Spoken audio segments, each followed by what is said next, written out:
बात करूं आर्टिकल 25 का, इक्वलिटी ऑफ पर्सन का, उसके बाद अगर मैं चर्चिल का सुनाऊं, नवीद कमर साहब ने अंग्रेज़ी में सुना दी, मैं ज़रा उर्दू में सुना दूं कि जब उनके पास वहाँ हिटलर ने कहा कि कल सुबह नाश्ता लंदन में करूंगा, तो साफ़ी जब उनके पास आ गए कि जनाब वो तो हमला करने, आपकी क्या तैयारी है?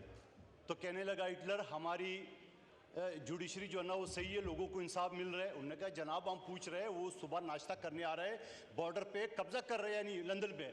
तो उन्होंने कहा जुडिशरी का बताओ। तो जब बताया गया कि जुडिशरी हमारी सही है, लोगों को इंसाफ मिल रहा है, तो चर्चिल ने कहा कि इस मुल्क को कोई शिकस्त नहीं दे सकता है। क्या हम आज कह सकते हैं कि लोगों को इंसाफ मिल रहा है? क्या आज हम कह सकते हैं कि हमारी जुडिशरी का जो चीफ जस्टिस साहब की तनख्वाह है 17 लाख करोड़ों रुपए, जो ना उनकी पेंशन, इख्तियारात, मैं साकिब निसार के कोर्ट में बैठा हुआ था, कह रहे ये 4-5 MP तो मैं ऐसे उड़ा दूं, मैं आई विटनेस हूं। फिर इफ्तिखार चौधरी, आप इसकी हालत देख ले, मैं कहता हूं फिरौन की भी वो अकामात नहीं थी जो इफ्तिखार चौधरी करते थे। और फिर उसके बाद मोहतरम हमारे अता बंदियाल साहब वन मैन शो कर रहे, खुद ही इख्तियारात खुद ही करे। जिस आप जजेस को आपने बेंच से निकाला था, कौन सी अखलाकियात, कौन सी कानून के तहत आपने दोबारा डाला उसको वहां पे उस बेंच में? आपको यह पता है? आपके अपने बेंच के 2 मेंबरान ये बता रहे कि आपने 100 मोटो गलत लिए है, आपका ताल्लुक नहीं था। 9 जजेस थे, 9 से 7 हो गए, 7 से 5 हो गए, 5 से 3 हो गए, तो 4 तरीक का तो फैसला आपके खुद खिलाफ आ गया। और फिर भी मैं ना मानूं। और थोड़ी देर पहले जो मैं मीडिया के टिकर देख रहा था कि चीफ जस्टिस साहब ने कहा कि हमारी तनख्वाह कम करो मगर इलेक्शन कराओ। ओ भाई साहब, आपकी तनख्वाह 17 लाख करोड़ रुपए में है, हमारी अरकान असम्बली की तनख्वाह 1,71,700 है, आपके नायब कासिद के बराबर हमारी तनख्वाह है। आइए अपने जुडिशरी की तनख्वाह अरकान पार्लियामेंट के बराबर कर दो, फिर मैं कहूंगा आप इंसाफ दे रहे हो। जनाब स्पीकर, जब मेरी कमेटी में यह मालूमात आ गई है तो PWD के 82 मुलाजिम सुप्रीम कोर्ट में काम कर रहा है, यानी सुप्रीम कोर्ट के नायब कासिद अपनी मुलाजमीन अपनी जगह पे, PWD से भी 82 मुलाजमीन रखे जो सुप्रीम कोर्ट के सफाई में लगे हुए हैं। और इंसाफ नील, 18 लाख मुकदमात दुनिया के जुडिशल सिस्टम में 139 नंबर पे, फिर भी कहता है मैं इंसाफ देता हूं। और फिर ये सो मोटो किस बला का नाम है? आपका काम क्या है सो मोटो का? आप अपनी जुडिशरी पे तवज्जो दे। जनाब वाला, मैंने एक शख्स को, सईदुल हक नामी शख्स को 28 साल बाद पहली मरतबा अदालत में पेश कराया और 10 साल बाद, 38 साल बाद मैंने उनको बरी कराया। तो मुझे माजद जायजा साहब पूछ रहे आप वकीलों कहाँ गए? मैंने कहा जनाब ये सब्जी मंडी रोड कराची में जा रहा था, पुलिस वालों ने पकड़ को जेल में डाला। आपका जुडिशल सिस्टम यह है। एक बच्ची जो कि 23 साल पहले अस्पताल में गायब हो गई, बदल गया, नर्सों ने बदला दिया, 23 साल केस चलता रहा।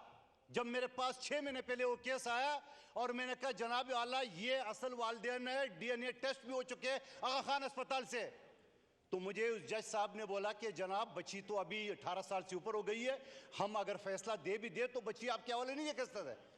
बच्चे के वालिदैन ने कहा कि हमने 4 मकानात बेचे, वकीलों के फीस दिए, मगर इंसाफ फिर भी नहीं मिला, इस वजह से कि बच्ची बालिग हो चुकी थी, फैसला हमारे हक में आ गया था 23 साल बाद, मगर बच्ची हवाले नहीं कर सका। यह है आपका जुडिशल सिस्टम। और फिर बेंच फिक्सिंग, सद के जाओ, माजी में तो बेंच फिक्सिंग होते थे, आजकल बेंच फिक्सिंग हो गए। ये बेंच फिक्सिंग किसके लिए है जरा बताया आपको? मेरे शहीद का जुल्फकार अली भुट्टो को आपने जाली मुकदमे में हमसे अलग कर दिया, और फिर आसिफ अली जरदारी ने जब रेफरेंस दाखिल किए, आपके कौन सी अलमारी में गुम हो गया? वो जरा झंझोड़ ले उसको भी। इमरान खान को तो आप 2 बजे आ जाओ, 4 बजे आ जाओ, 6 बजे आ जाओ, कोई बात नहीं, कल आ जाओ। जाली दस्तखत शख्स के पकड़े जाता है, फिर भी दिल है पाकिस्तानी, जाए लाडले आप जाओ घर जाओ। और हाजिरी लगाई जाती है तो अदालत के गेट पे। जनाब स्पीकर, मैं आपको पिछले महीने का हवाला दे रहा हूं, ज्यादा दूर नहीं जा रहा हूं। मेरे एक बच्चे के कत्ल में जो मैं मुद्दई की तरफ से था, मैंने जब SHO के खिलाफ FIR काट दिए, काटने के बाद हाई कोर्ट ने उसकी तमाम, यानी इतना मजबूत केस, तमाम केस की तमाम तफसीलात के बावजूद बेल दे दिए। जब मैंने सुप्रीम कोर्ट में अपील दाखिल की है तो मुझे पहली पेशी में तारीख दी है 3 तारीख, उसके बाद में पता चला 2 तारीख लगाई दिया गया। मैं सुबह सुबह भागता हूँ, जब मैं गया हूँ यकीनन शेव भी करना पड़ता है, अगर शेव बड़ी हो तब भी वकील बदतमीज, कपड़े भी सही नहीं पहने हो तब भी वकील बदतमीज, कंटेम्प्ट ऑफ कोर्ट, कहां है वो कानून 204 का कंटेम्प्ट ऑफ कोर्ट का? चपरासी से लेके जज तक कंटेम्प्ट ऑफ कोर्ट लगता है कोई एप्लीकेबल?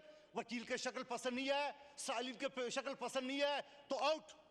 आपको कौन आउट करेगा? आप इस मुल्क में क्या बन के बैठे हुए? पार्लियामान नहीं है यहाँ पे। आज हमने फैसला करना है कि सुप्रीम कोर्ट पाकिस्तान की सुप्रीम, ये पार्लियामान है, अदालत हम ही फैसले बनाते हैं, हम ही कानून बनाते हैं। और फिर पाकिस्तान की तारीख में आसिफ अली जरदारी साहब का भी एक केस, बैंक कराची में, मुलाजमीन कराची में, मुलजिमान कराची में, इल्जाम कराची में, अदालत पिंडी में। ये पिंडी में ऐसा क्या है? ये जो सारी अदालतें पिंडी में लगती है, ये पिंडी में अदालत लगाने के बाद आपने क्या लगा लिया आपने? और फिर मैं जनाबी वाला 10 साल गवर्नर के साथ जेल कमेटी का मैं मेंबर रहा हूं। जेल मैनुअल के मुताबिक कोई जज भी ऑर्डर कर देंगे तो 6 बजे के बाद कोई मुलजिम जो ना वो जेल में आप नहीं डाल सकते हो। अदी फरियाल अस्पताल में दाखिल थी, घसीट के इमरान नियाजी की हुकूमत ने जेल में डाला। कादर खान मंदोखेल साहब, वाइंड अप प्लीज। जनाब स्पीकर, में बात कर रहा था भुट्टो शहीद की, आसिफ अली जरदारी साहब की, अदी फरियाल के केसेस का, और ज़रा एक नज़र मियाँ नवाज शरीफ साहब की केसेस के ऊपर। जिस केस में वो बरी हुआ उसी में नायल, जिस केस में जिस जज ने उसको सजा दिए उसकी वीडियो पूरा ढोल तमाशे के साथ, जिस जज की वीडियो सामने आ जाए कि वो करप्शन और हर चीज में मलौसा, उसकी कानूनी क्या हैसियत है उस मुकदमे की? यानी मैं मिसाल यूं दे रहा हूं कि अगर एक थानेदार आपके साथ जाती दुश्मनी जुल्म पे उतरा है तो उसकी एफआईआर की तो कोई कानूनी हैसियत नहीं है, मगर उस केस में नवाज शरीफ साहब को भी इस वक्त उस चीज़ों का नाइली का सामना कर रहा है। और फिर मैं ये भी कहना चाह रहा हूँ 3.5 साल लगे मुझे जनाब आला फैसल वाडा को नाइल करने के लिए, और फिर उसके बाद कौमी असम्बली से उसकी सीट छीना। जब सेनेट की सीट आ गई है तो सेनेट के सीट में मैंने जब जजेस हजरात के कमेंट्स देखे, मैंने वो ये तो जेल से नहीं बच सकता है, नाली दूर की बात है। और उसके बाद मेरी कमेटी का इजलास था, मैं फारूक नाइक साहब का मैंने कहा मैं आपके आर्गूमेंट्स अडॉप्ट करता हूँ। शाम में फैसल वाडा वो भी हाइल भी हो गया, सेनेट की सीट भी बहाल हो गई है। तो पता चला कि चीफ जस्टिस साहब ने कहा फारूक नाइक साहब ग्रेस दिखा दे, बेटे तशरीफ रखे। ओ भैया आप भी ग्रेस दिखा दे पार्लियामेंट के ऊपर, आप भी ग्रेस दिखा दे अपनी इंसाफ के ऊपर, आप भी ग्रेस दिखा दे पाकिस्तानी अवाम के ऊपर, इंसाफ दे। लाखों की तादाद में लोग इंसाफ के मुंतजर है। और फिर मैं 2 साल पहले जब हमारे पार्लियामेंटेरियन वुमेन कॉकस, हमारे अरकान पार्लियामेंट जब नेब कोर्ट में चेयरमैन बिलावल भुट्टो जरदारी साहब के साथ जा रहे थे तो यहाँ पे उनके ऊपर वाटर कैनन और पानी और कितने जुदो कोट की, मेरी बहन शायदा रिमानी बैठी हुई है और बहुत सारे हमारे मेम्बरान। वक्त आ गया जनाब आली 184(3) ये डिक्टेटर का, ये उसका क्या कहते हैं उसका, डिक्टेटरों का, ये गास्पों का, और ये उन लोगों का एक सेक्शन है, इसको फौरी तौर पे तब्दील करके, जहां एक केस में 184(3) में इंसाफ नहीं है तो कौन सा इंसाफ है? अपील ही नहीं है तो कौन सा इंसाफ है? आप मुझे बता दो कि आप जो मर्जी सो मुठो लो, भैया आपका अपना काम है करो, पार्लियामान को अपना काम करने दो और इलेक्शन कमीशन को अपना काम करने दो। जब मुल्क की ये हालत है, आपके 100 अरब रुपए इलेक्शन कमीशन को चाहिए। चीफ जस्टिस साहब कह रहे हैं मेरी तनख्वाह से काटो, भैया आपकी तनख्वाह की जरूरत नहीं है, आपने जितनी माल, आपने जो चीज करना था सब पता है सबको। इससे पहले साकिब निसार किधर गया हो बाबा डैम, 14 अरब रुपए में ये करूं। मैं कोर्ट में बैठा हुआ था सुप्रीम कोर्ट में कराची रजिस्ट्रेट में, जो मुलजिम आता था डैम में पैसे दे दो। मलिक रियाज साहब आया तो उनको बोला 1000 अरब दो, उसने बोला 1000 तो मैंने देखे भी नहीं है, चल 500 दो। तो मेरे साथ वकील बैठे, मैंने कहा ये सुप्रीम कोर्ट है या स्टेट एजेंसी है? आपने सुप्रीम कोर्ट को स्टेट एजेंसी बना लिए, आपने डैम के नाम पे पैसे बना के, वो कहां गए वो पैसे? और फिर साथ जनाब आलम में एक और चीज़ आपको बताना चाह रहा हूँ कि वक्त आ गया कि नसीम हसन शाह का, साकिब निसार का और इफ्तिखार चौधरी का और मौजूदा चीफ जस्टिस अता बंदियाल का, इनके सारे तनख्वाह इसकी मराहत अरकान कौमी असम्बली अरकान सेनेट के बराबर किया जाए, क्योंकि हम कानून साजी कर रहे हैं, आप कुछ नहीं कर रहे हो। आप सिर्फ वकीलों को सालीन को बेइज्जत कर रहे हो और कुछ नहीं कर रहे हो। वक्त आ गया आज पार्लियामान खड़े हो जाए, सारे सबके सब सामने ऐसी जुडिशियल अफसरान में सबकी बात नहीं करो, अच्छे लोग मौजूद है जुडिशरी में, उनके सामने खड़े हो जाओ। राणा सल्लल्लाह ने तो कहा या तो मैं होंगे या पीटीआई होंगे। राणा सल्लल्लाह आ जाओ, आज को या तो मैं होंगे या जुडिशरी होगी, या पार्लियामान होंगे या जुडिशरी होगी। मैं बात करो इंसाफ की, इंसाफ आप नहीं देंगे, पार्लियामान को अपना एक्शन लेना पड़ेगा, पार्लियामान को बिल लाना पड़ेगा, पार्लियामान को इनके मुआवजा करना पड़ेगा। आप चीफ जस्टिस हो गए, आप अपने जजेस आपकी परवाह नहीं करे। आप जिस बेंच को, जिस जजेस को आप निकाल रहे, जिसके ऊपर एतराज था, उसको आप कौन से कानून के तहत, कौन सा अखलाकियात के तहत आप बेंच में ले रहे हो, और फिर कहते हो मैं इंसाफ दूंगा। इंसाफ आप किसको दे रहे हो? उस लाडले को?